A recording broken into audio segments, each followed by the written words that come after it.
kaya sekali namun tidak memiliki ahli waris.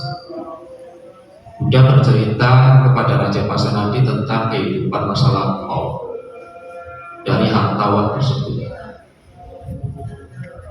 bahwa di kehidupan masa lampau hartawan ini adalah seorang pengusaha dan sekarang pun juga seorang pengusaha yang kaya. Pada masa lalunya hartawan ini pernah berdana makan ketika ada seorang paceka Buddha di pagi hari sedang pindapatan. Jadi hartawan itu di pagi hari melakukan dharma kepada paceka Buddha yang bernama Tagara Siki. Nah, ketika sedang berdharma, dia memasukkan makanan pilihan, makanan yang nikmat.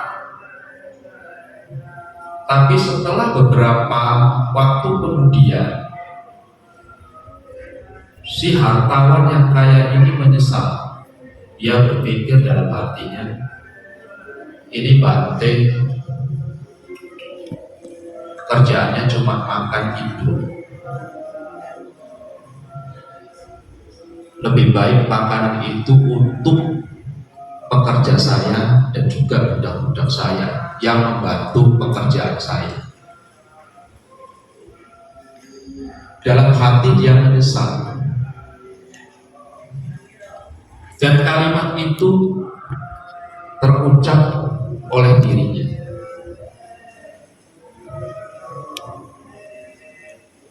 Apa dampak dari mental tersebut?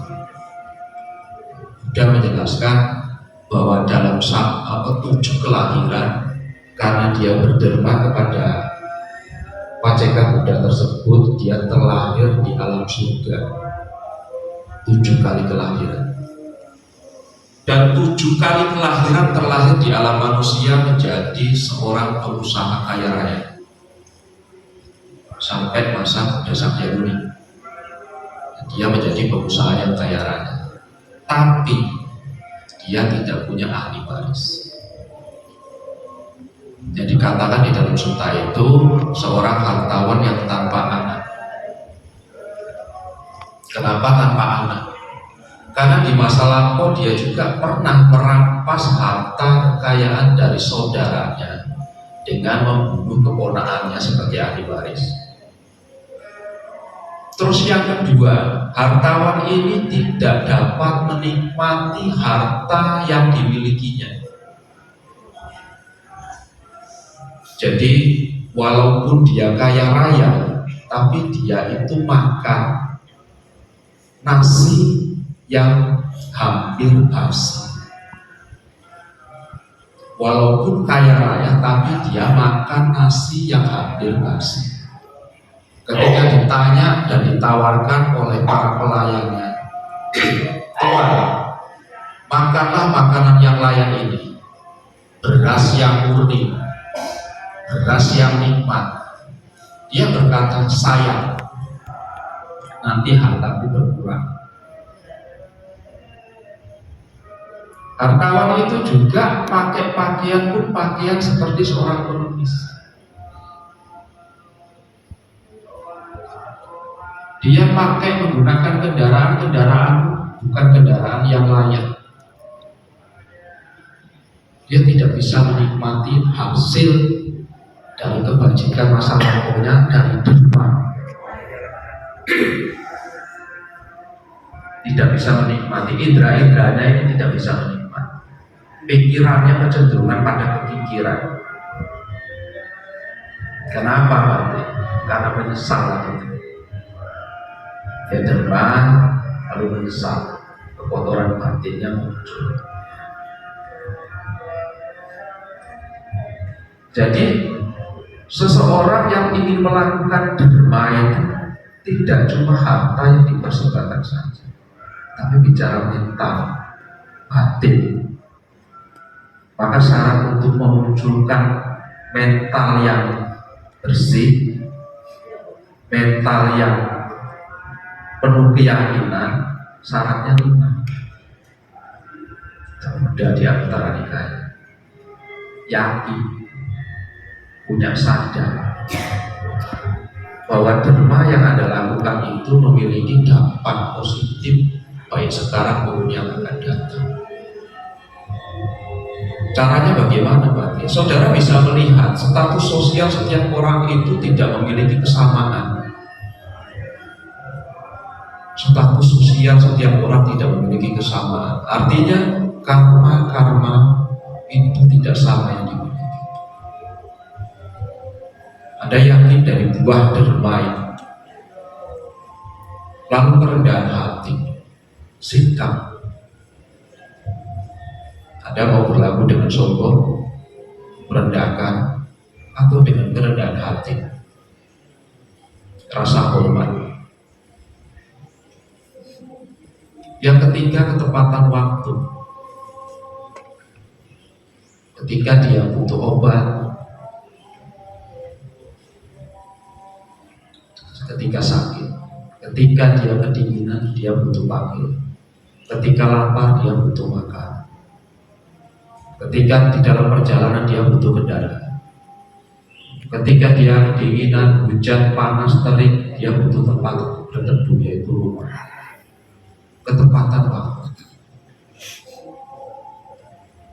Keempat, cinta kasih.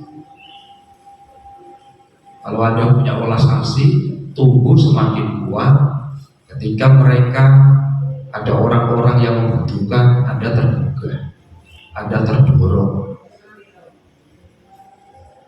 Kelima, tidak ada kekotoran batin. Aku sombong, merendahkan, menyesal. Ini akan menumbuhkan kekuatan kemurnian dari derma yang Anda lakukan, mental. Jadi derma itu gampang dapati, sulit bagi mereka yang tidak punya keyakinan. Sulit bagi mereka yang tidak punya keyakinan untuk berderma, tetapi mudah bagi mereka yang punya keyakinan. Bahkan kata Buddha di dalam Itimutaka Syair 26, kalau mereka tahu dampak dari derma, akibat dari derma, maka dia tidak akan makan lebih dulu sebelum beri, kata Buddha. Mereka tidak akan makan sebelum memberi. Artinya apa? Dia akan mengutamakan derma ini. Dia akan mengutamakan pemberian itu. Buddha memberikan kekuatan inspirasi seperti itu karena dia melihat dampak-dampak dari perbuatan kebajikan. Kalau kita masih ragu, kita bisa lihat di lingkungan kita, apakah benar? Iya. Wajah kita yang anggun, yang tidak anggun, status ekonomi, status kemasyurannya. Ya, kalau Pandey dan Metri tadi bacain tentang jasa-jasa dari kebajikan itu ada jelas. Buah-buah dari kebajikan. Jadi pada siang hari ini walaupun kondisinya panas, Anda punya tekad, Anda punya welas kasih, Anda punya cinta kasih, Anda punya keyakinan, ya, Anda tahu bagaimana cara melakukannya, maka buah-buah kebajikan itu tidak sia-sia. Akan menjadi sia-sia kalau Anda tidak melakukan dalam kondisi yang tepat. Jadi masalah tadi dilakukan, sehingga buahnya akan dipetik dengan sempurna. Ya. Semoga pada siang hari ini dan sore hari ini saudara selalu memiliki semangat, tekad yang kuat di dalam melakukan kebajikan di masa katina kepada Bhikkhu Sangha. Terima kasih. Namo Sakyong Buddhaya, Namo Buddhaya.